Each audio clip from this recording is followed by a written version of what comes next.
By the time I get all you through gotta do is this, be here. yeah. Go in here. The Information Policy, Census, and National Archives Subcommittee will now come to order. And good afternoon and welcome to today's hearing entitled the 2010 Census and Assessment of the Census Bureau's Preparedness. Today's hearing, as the title indicates, will examine the improvements the Census Bureau has made in its operations and systems leading up to the 2010 enumeration. We will further examine those specific IT systems and budget uncertainties which caused GAO to categorize the Bureau's efforts as high risk. Today's dialogue should lead to more certainty and knowledge of the mitigation strategies for 2010 census challenges. We all have one goal in mind and a true, accurate reflection of our country. I appreciate Dr. Groves' leadership and efforts. And we have with us today distinguished colleagues who will be joining us who have asked to participate in this hearing. Without objection, the chair and ranking minority member will have 5 minutes to make opening statements, followed by opening statements not to exceed 3 minutes by any other member who seeks recognition. Without objection, members and witnesses may have 5 legislative days to submit a written statement or extraneous materials for the record. The purpose of today's hearing is to complete the census cycle. We began this journey many hearings ago.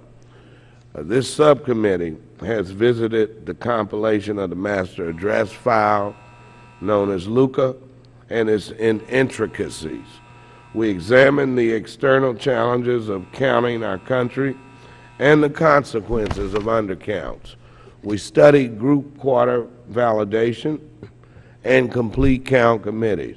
We addressed fingerprinting and hiring of census workers. We have further assessed the advertising campaign to reach our hardest to count populations. So today's efforts must now focus on the Bureau itself with an assessment of its preparedness to complete the 2010 task. First on our panel, we will hear from Mr. Arnold Jackson, Associate Director of the Census Bureau. Welcome. Next, we will hear from Mr. Robert Goldenkopf, Director of Strategic Issues at Government Accountability. Thank you for being here. And our final panelist is Ms. Judy Gordon, Associate Deputy Inspector at the Department of Commerce. This panel is well suited to answer all questions and provide updates on the Bureau's preparedness. We look forward to their insight into this effort, and I thank all of the witnesses for appearing today and look forward to their testimonies. And at this time, I will now yield to any member who has an opening statement. Ms. Chu, would you have an open? No, you're fine. How about Mr. Cuellar? Would you have a? Oh, no. All right, then we will take testimony now. Mr. Jackson, we will start with you, and we will hear first from you, Mr. Jackson, and secondly from Mr. Goldenkopf, and finally from Ms. Gordon. And it is the policy of this committee to swear in our witnesses before they testify. I'd like to ask each witness.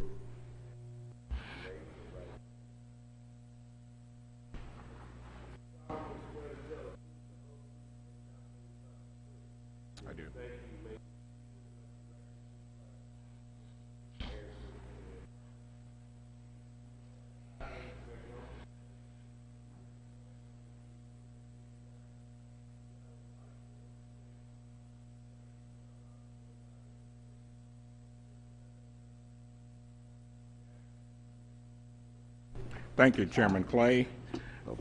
Ranking Member McHenry, members of the subcommittee, thank you for this opportunity to provide an operational update. You pull it closer. Thank you. Is that better? Go. All right. Thank you, Chairman Clay, Ranking Member McHenry, members of the subcommittee, for this opportunity to provide an operational update, including the status of the paper-based operations control system of the 2010 decennial census. Mr. Chairman, as you know, we are underway. The census is ongoing and proceeding, and we are on a path to a successful 2010 census. The efforts of the previous years are paying off, including the support of this subcommittee and committee, and our work with stakeholders are now paying dividends. A complete and accurate census is a complex endeavor.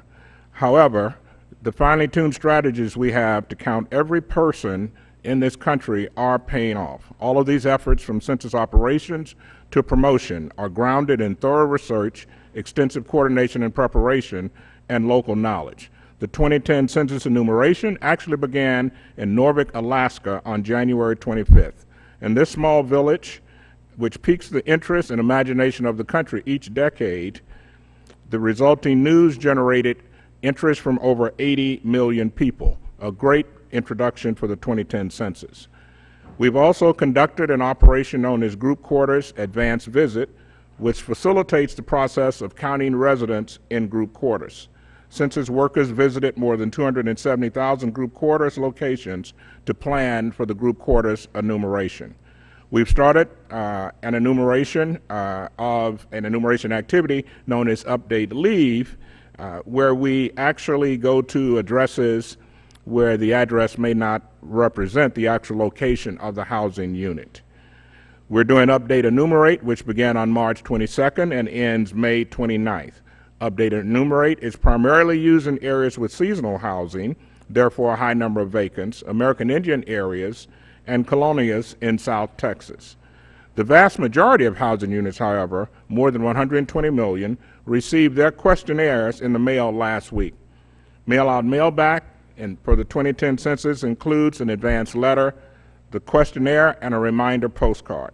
And for the first time, we will send a replacement questionnaire to about 25 million households in census tracts where we anticipate a low response rate. This will be done on April 3rd.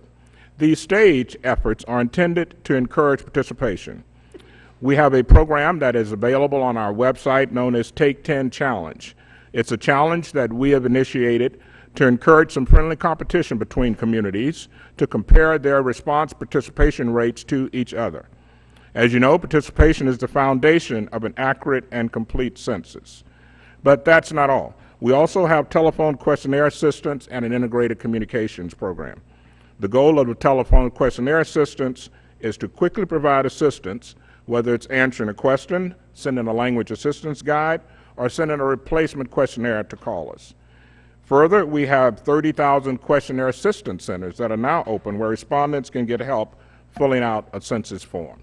But of course, as you know, and as we have testified, our director has testified recently, the cornerstone of the 2010 census promotional effort is the communications program, which includes both advertising and partnerships. The campaign has proven successful, and we are experiencing high levels of interest and indications of intent to participate in the census. As you know, by increasing a response rate, we can dramatically affect the cost and effectiveness of our non-response operations. In a matter of a few weeks, we will be prepared to send as many as 700,000 temporary workers to the field to enumerate between 47 million and 55 million housing units. While it is important to note that we are much better prepared than we were in any previous census, we are not without concerns. We continue to manage daily the risk of instability and limited functionality of our paper-based operations control system and our decennial applicant personnel payroll system.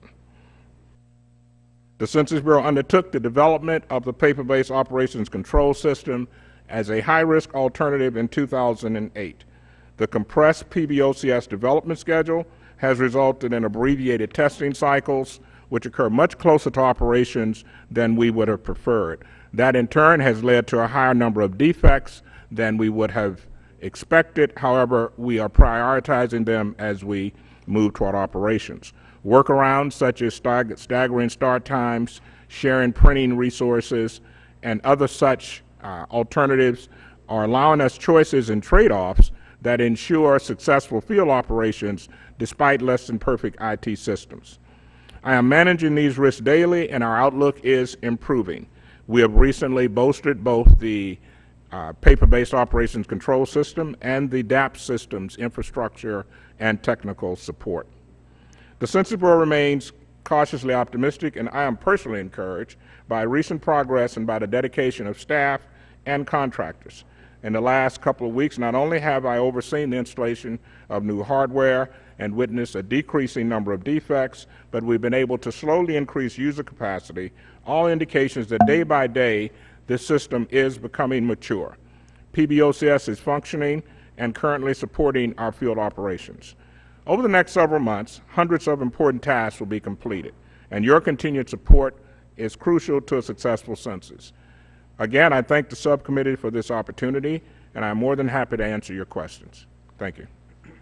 Thank you so much, Mr. Jackson. Mr. Goldencock, you may proceed.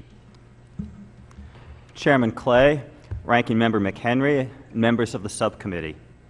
Thank you for the opportunity to be here today to provide an update on the Census Bureau's readiness for the 2010 enumeration.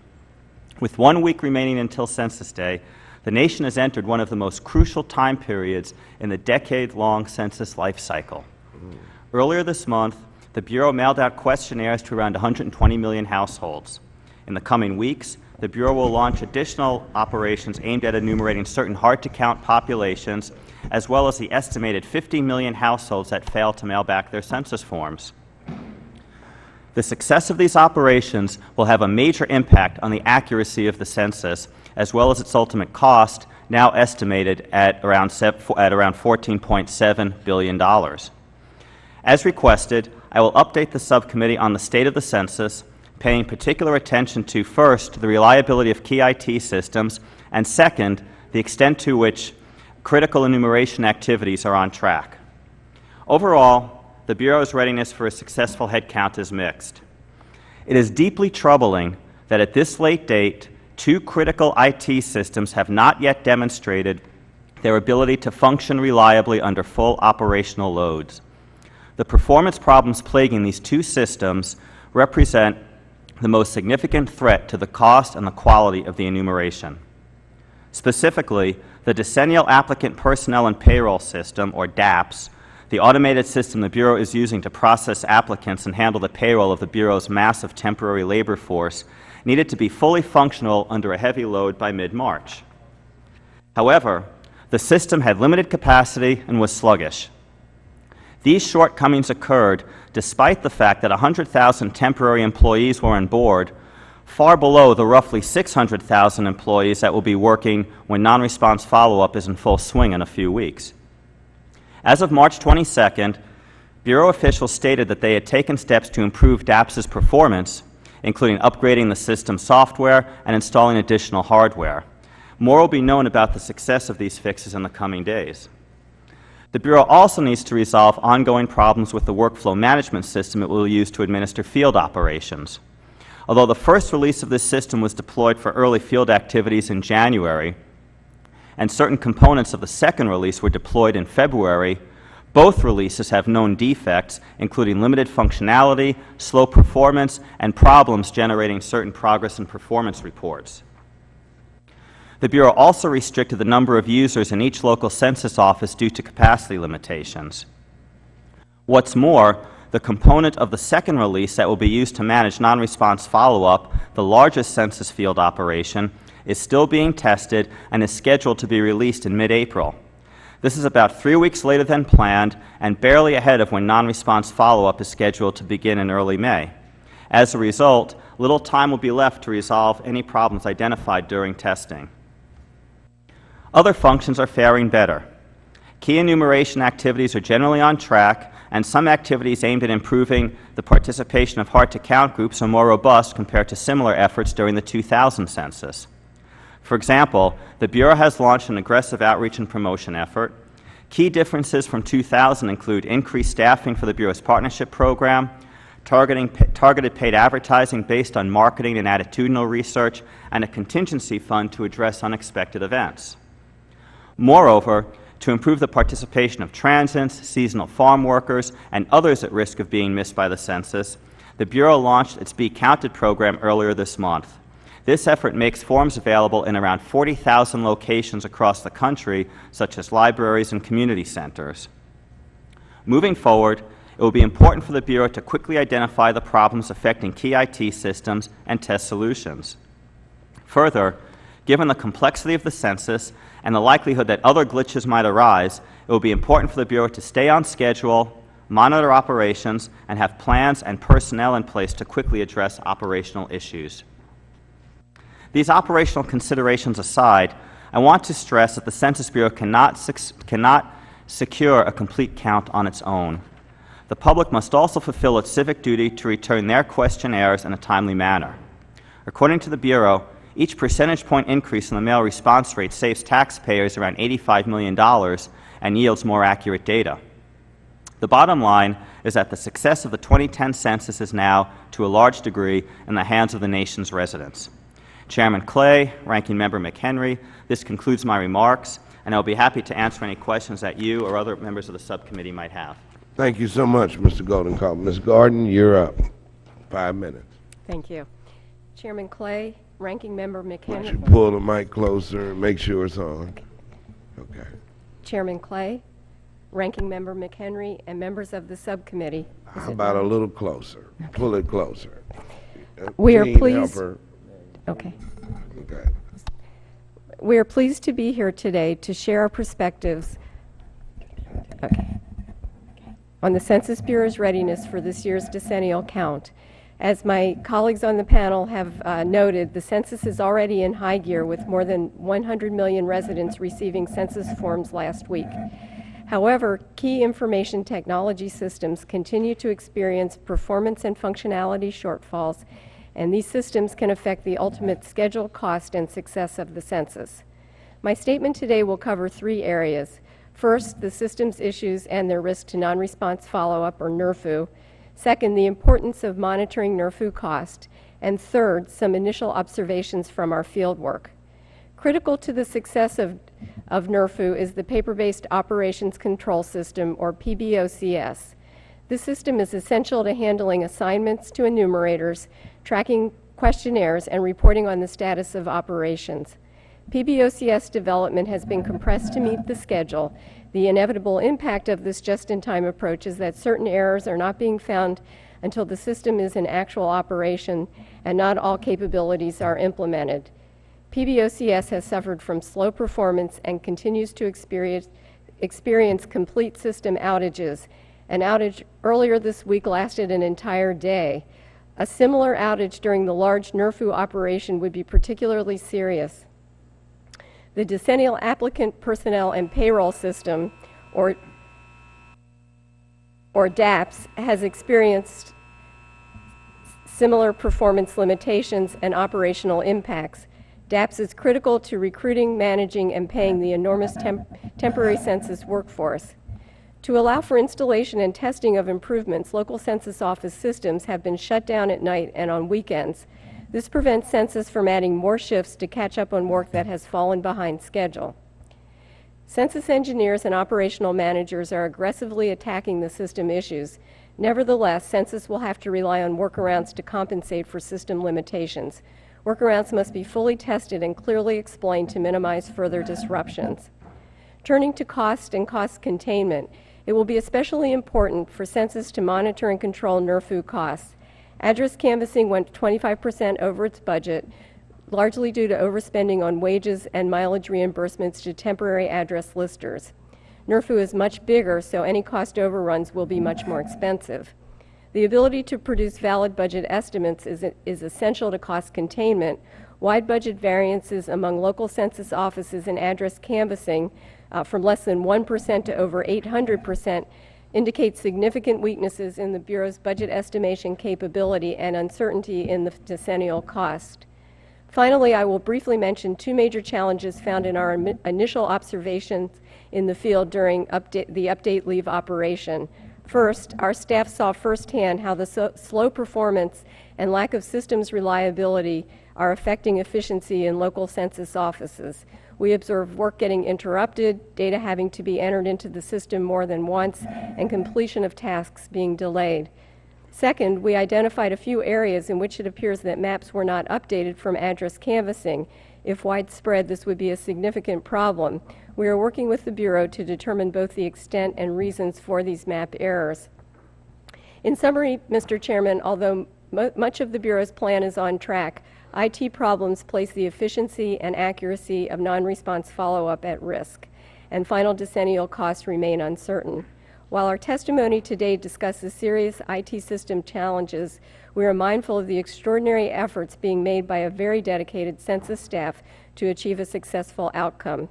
This concludes my statement, and I would be happy to answer any questions that you or any other members of the subcommittee may have at this time. Thank you, Ms. Gordon. I want to thank all of the witnesses for their testimony. Now the committee will proceed to the question and answer period, and we will begin with Mr. McHenry, who will be allowed to give an opening statement as well as questions. Well, thank you, Mr. Chairman. And it's, you know, right in keeping with your testimony, I certainly appreciate, Mr. Chairman, you having this hearing today, because it is obvious that we still have a lot of questions and issues to resolve, even though the Census Day is just less than a week away. And it's great concerns that I hear from every one of you. Significantly different from the Bureau compared to the last testimony we had from Dr. Groves, but I do appreciate you all coming. I know it's very busy right now, both for the IG, for the GAO, as well as the Census Bureau. But it does seem to me like we're jumping the gun a little bit on this hearing. I think we're going to need to have another hearing and see how the mail is coming in, because we're just days into mail coming back in and determining our response rate. So I do think with the chairman's leadership, we should be able to do that when Congress comes back. Most households didn't even receive their 2010 questionnaire until about a week and a half ago.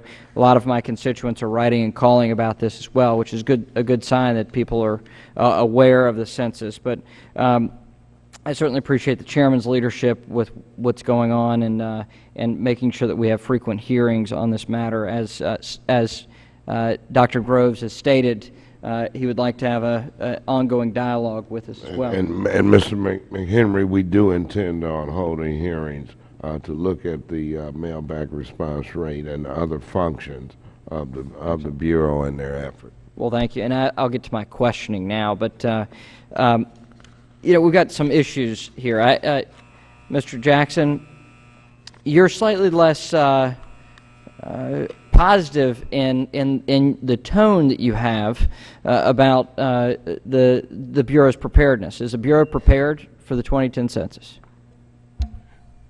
Congressman, yes, sir, we are. I am attempting to be candid, not in any way not optimistic. I'm convinced we will have a successful census. As you know, 2 years ago when we undertook what we call the replan, we stated that choosing this path of doing paper-based operations in lieu of continued automation would be somewhat high risk. In general, that's what we're experiencing now. We think we're prepared. Time is short. So are you, is the Bureau still on track to meet its budget outlook and view for non-response follow-up? Yes, sir. We've done a complete budget review of non-response follow-up. We have looked at over 20 line items, and we feel that we are more than prepared to do a successful non-response follow-up at a range of response estimates on time and within the budget we have. Mr. Goldenkoff, is that the view of the Government Accountability Office? From the data that we've seen, certainly the future is uncertain. The Bureau may be able to handle the workload as of today, but things are going to ramp up pretty quickly. And as an example, you've heard us mention the situation with the operational control system. Right now, it's at a capacity where it's handling 7 simultaneous users per office at a time. It needs to ramp up eventually to 16, and the Bureau is definitely not there yet. But nationwide, right now it needs to go from 3,000 simultaneous users up to 3,000 during non-response follow-up. From what we've seen, the Bureau still has a lot of work to do. Okay. Ms. Gordon, how many folks on the IG staff are working on the census? Well, our plan is to have about 100 members of our staff working on the census at the peak, and we're ramping up to that in the early How many operations. currently are? How many currently? I think we have about 20 or so working on it currently. Okay. Mr. Jackson, in terms of the vacant delete check, there's been, would you tell us why there's a change of $137 million, an increase in the cost estimate for this vacant and delete check? Yes, sir. Two major components. One, the number of vacant units, as you might suspect, is higher because of foreclosures and because of the economy than we expected when we did our initial planning, which, as you know, runs about 2 years ahead of when we do the operation. Also, we have added to vacant delete, and we think this is a positive step, a number of a workload that consists of housing units that we have identified through the LUCA process that should be included in the census. So we've added them to vacant delete so that we can get those included as soon as possible and mail those households forms. What keeps you up at night? What keeps me up at night? Well, Professionally, not personally. I am managing the two critical systems that my colleagues have mentioned daily, and we're making progress. What two systems are those? The DAPS, the payroll system. We've recently, this past weekend, we upgraded that system, and it is running much faster. So DAPS is kind of receding from my worry list. The paper-based control system I manage with my colleagues from Field Division and my CIO, Brian McGrath, who's here today. So we are constantly looking at what we're doing, selecting where we need workarounds so that by April 4th, we will know what system we're taking to the field, and we can test it the final 2 weeks before we go to non-response. So that's what keeps you up at night? That's what keeps me up, yes. Mr. Goldenkoff, I know you follow follow the census extensively, and the Government Accountability Office, obviously. That's your job to have these items keep you up at night. Exactly. What are those items that keep you up at night? The operation control system. That is sort of the brains of the census. They can't conduct the field operations without it. And right now, as we see it, there are four issues with it. One, people.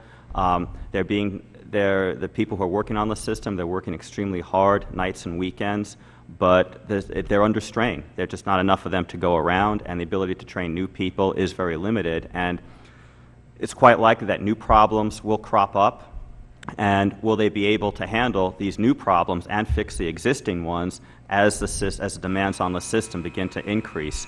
There are also hardware and software issues, and all this is running up against a very tight schedule. Non-response follow-up begins at a very fixed date. Other operations begins at very fixed dates. And if the system isn't ready, if it's not able to support these operations, you're going to start seeing schedule slippages and cost increases. How many folks at the GAO are working on the census? Right now, about 20.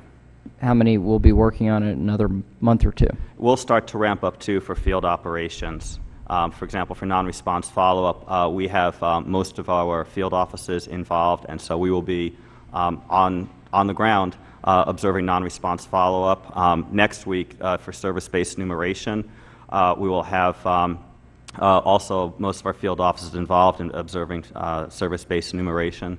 So we are quite prepared. And also, most notably, it's a very experienced staff, too. Virtually all of our middle and senior managers have experience from the 2000 census. Okay, all right. Well, Chairman Clay, I know there's an effort to get other folks asking questions, but I certainly appreciate being very candid about this, and I hope that, Mr. Jackson, most of us my communities are very interested in making sure the technology is available so that we can monitor the response rate, the mail response rate. Appreciate the widget that we're going to be able to put on our website, but we want to be able to do that sooner rather than later so we can follow this. Yes, sir. Thank you so much. Thank you, Mr. Chairman. McHenry, and point well taken. Mrs. Chu of California, you recognize. Yes, I know this hearing is about the overall preparedness of the census, but I want to talk about glitches that are happening right now, Mr. Jackson. In my area, there are residents that are complaining because they are living in one city, but they're receiving census forms that are addressed to another adjoining community. For example, residents in my area who live in Hacienda Heights are getting census forms that have La Puente listed as the city. And apparently the Director Robert Groves put something on his blog Tuesday morning, which he said the actual location of your address has been verified for accuracy and that it was a move by the Bureau to save money. And it streamlines how the forms are sorted and delivered to you by the U.S. Postal Office. But you can imagine the kind of feeling that people have seeing the address listed incorrectly. And I also heard that what they're saying is that, as far as the barcode, it's correct. So I want to know, was this discrepancy really intentional? Let me kind of explain how this came about. We, in working with the Postal Service, this is the largest public mailing that has ever occurred, 120 million addresses. The Postal Service, in some zip codes, uses a single city when they have mass mailings. Now, while we knew of this, we did not know exactly what city name the Postal Service would select. Mr. Jackson, would you move your mic closer, please? Okay. What city name the Postal Service would select in each zip code. And we probably underestimated the public reaction because, as you say, and I would agree with you, it certainly is alarming to some residents. There are other zip codes like the zip code I live in where it's not unusual for me to get mail labeled Colesville even though I live in Silver Spring. However, I realize that's not the case for everyone, and we underestimated that. So we have tried to emphasize that the proper counting and tabulation in a jurisdiction does not depend on the city name. And I think that message is now beginning to get through to some public officials because we're beginning to see those statements. The proper allocation of a housing unit to its jurisdiction really occurs when we do the physical location determination, and about a year ago we did an exercise called address canvassing, and we used GPS coordinates to make sure the physical housing unit was in the right block in your jurisdiction. So that's what Director Groves means when he says that it will not affect where you're counted. I would not minimize, however, the concern that the public has, and we've tried through our own media arms, through our partners, and through our regional offices to assure residents that they will be counted in the right place. We did not anticipate this level of angst, and for that I apologize. However, it does not have to do with where people will be counted. So this wasn't a move to save money. It's an efficiency move on the part of the U.S. Postal Service, not necessarily the Census Bureau trying to save money. The Postal Service does this for reasons of efficiency and delivery accuracy. So how could we avert this from happening next time? Now it's too late, but... Yes, well, it would not be that complicated now that we know the potential to cause public furor. I think we will have to have an agreement of some kind with the Postal Service to use only a single city name for a given area. And we have a list of names. It's just that we gave the post office a choice, and we probably need to work through a more mutually agreeable arrangement in 2020. Okay, thank you. Thank you, Ms. Chu. Gentleman from Texas, Mr. Cuellar, is recognized for 5 minutes. Thank you very much, Mr. Chairman. Mr. Jackson and the other witnesses, thank you very much for being here with us. Mr. Jackson, first of all, I want to thank the Census for the heated map data. We've been keeping up that from the very first day. We appreciate that. And I've been looking, as you know, I represent the southern part of Texas, a lot of the border areas, and I've been keeping up with, for example, the national average as of today, on March 25th, national average was 20% on the participation rate. The state of Texas was 12. My home county, which is I've been talking to Dr. Groves, and I thank him for being down there, is 2%. Then I have Stark County, which is another border county, at 4%. Zapata, another county, at 7%.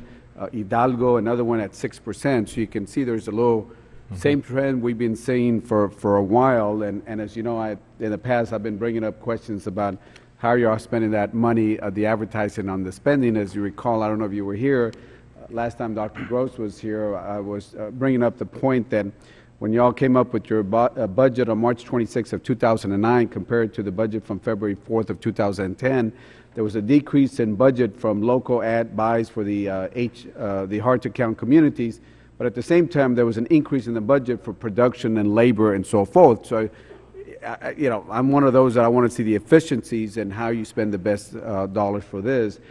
Any updates on the numbers for the budgets, or do we still have the same lower amounts of local ads? And I'm not doing a comparison to 2010 because I know there was an increase, but I'm looking at the when you had a budget in 2009 and, of course, the latest budget. I just had a concern that you put more money for production and labor and less money for the hard-to-count, especially since I've been, and I had told Dr. Gross I was going to follow up, and I placed a phone call today, and I'm supposed to be talking to him tomorrow about the hard-to-count, that we're going to follow up on this because we've been looking at this with a lot of interest. And again, the heated map data, I think it's one of the best things the Census has done, and I want to congratulate you on, yes, on sir. that. Congressman, let me say that on the spending for local ethnic audiences is actually higher than it was in proportion to the spending for what we call diverse America. Now, you mentioned a different categorization in terms of production from paid media from actually buying airtime. So I'm not sure what break well, the reference was if we could save a little bit more money in production and labor, because I think one of the things, what happened, Mr. Chairman, was that y'all were paying actors money, and every time you run an ad, they get a little fee. Okay. There would have been a lot of community, local trusted leaders, church leaders, other community leaders in my district and other places that would have a more impact, with all due respect, than some actor from L.A., sorry, anybody from L.A., or from somewhere else, Hollywood, should I say, that I think in my area, if you would have put one of those local trusted leaders in one of those, I think it would have had more of an impact. And I think Chairman Lays and I had talked about this, but I do understand there's been an increase, but I'm trying to squeeze more dollars from the production and labor because, you know, without going into details, there was an increase there. Right. Let me tell you what we are doing. We do have a reserve fund of about $7 million, and next week we will be looking at a summary of the data that you just mentioned, the daily response rates, which we track daily. We look at them daily, and we will be making decisions about where to strategically place additional ads, and where possibly to spend additional money in newspapers. So we are, I think, where you want us to be on that. Yes, sir, and I appreciate that. I just wanted to because when we met Chairman Lace with Dr. Gross and your staff, that was exactly the point. We're talking about the $7 million, and then we were going to be tracking. I think we're at the time now that Dr. Groves asked us to get back to him, and this is why I placed the phone call earlier today to follow up on that, because like I said, my home county, which is I've been talking about, which is in the top 50 counties that are hard to count according to your data, has 2%. And unless if it changed between the last time you updated the number, it's at 2%, and we have one at 4%, one at 6%, way below the 20 for the national, all that. So I just wanted to, yes, we are. Let me mention just a couple other things, Congressman, because I want you to appreciate, if possible, the efforts we're undertaking to make sure we do reach everyone there. And I do. We're doing a procedure called Update Enumerate, where we actually do the enumeration ourselves rather than mail out in parts of your area. We will be not only adding something to the strategic ads, but we have some special partnership efforts we'll be undertaking around the 10th of April that will put people on the ground to try to encourage respondents who have not responded by that point in time. And of course, we still have the replacement questionnaire that we will send out next week. And excuse me, if I may, Mr. Jackson, would you share with Mr. Cuellar and the subcommittee in writing the efforts that you're making in hard-to-count communities? Certainly. I'd be more than happy to, and to meet with your staff. In particular in South Texas. Yes, we will. Be more than happy. And again, thank you, Mr. Chairman. I want to thank you. I know you're all trying the best. I'm just trying to do my best to represent my district. That's right. Thank you. Thank you very much. Ms. Jackson, what is the you are bringing in senior engineers from your major hardware and software vendors to review the PBOCS issues. I understand that even this Tuesday there were severe performance issues. What have your engineers found, and what are your immediate plans for remedy? Yes, sir, Mr. Chairman. We have brought in engineers not really to consult, but to do. And there are parts of our configuration that have to do with operating systems, Oracle databases, and certain hardware configurations, network configurations that are very powerful but are somewhat new to us. So to augment our technical resources, we have brought in consultants from each of those vendors to make sure that the way we're using their technology is appropriate. Sure. Now, real quickly, tell the subcommittee about the Bureau's contingency plans in the event of a data security breach. we have a COOP program, a continuity of operations program, and for data breaches, we have a established set of procedures that we go through. We've actually had to go through that a couple of times where the local managers have instructions as to how to secure the facility. We have at the Department of Commerce a reporting of incidents that goes on every 24 hours, and then we have protocols for contacting local officials to make sure that anything that requires a law enforcement involvement is immediately invoked. Thank you so much for the response. Mr. Goldenkoff, can you give me your general opinion as to whether there is time to ensure that the Bureau's IT systems, particularly DAPS and PBOCS, can meet their operational requirements? There's time, but it's running out. It's running out. That's the bottom line. I mean, as I said before, there are these fixed dates, and there's still a lot of testing that needs to be done. A lot of these release, not a lot, but the release that will be responsible for non-response follow-up, that has some known defects in it. That hasn't been fully tested yet. And as these tests are completed, it's possible that new defects will be found. Have they followed your recommendations as to how to shore this situation up? They have, but for example, we recommended better executive level oversight, for example, better coordination among the different teams, and they've certainly done that, and we've given them credit for it. But in the end, there's these immutable deadlines and the workload that needs to be done.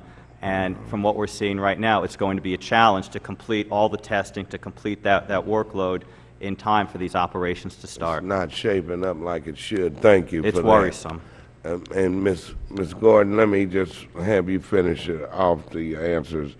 Your quarterly report states that Census spent 15% less than it had planned for the 3 months ending 09. Is it unlikely that the Census will continue similar cost containment in the coming months?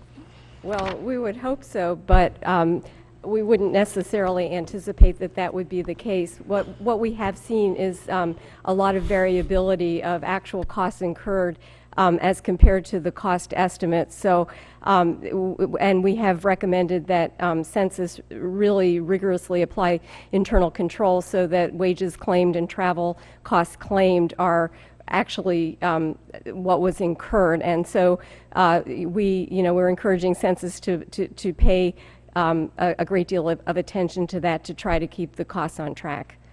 Thank you so much. Let me thank the entire panel for their testimony today. We appreciate your testimony and your willingness to come before the committee, and that concludes this hearing. Hearing adjourned.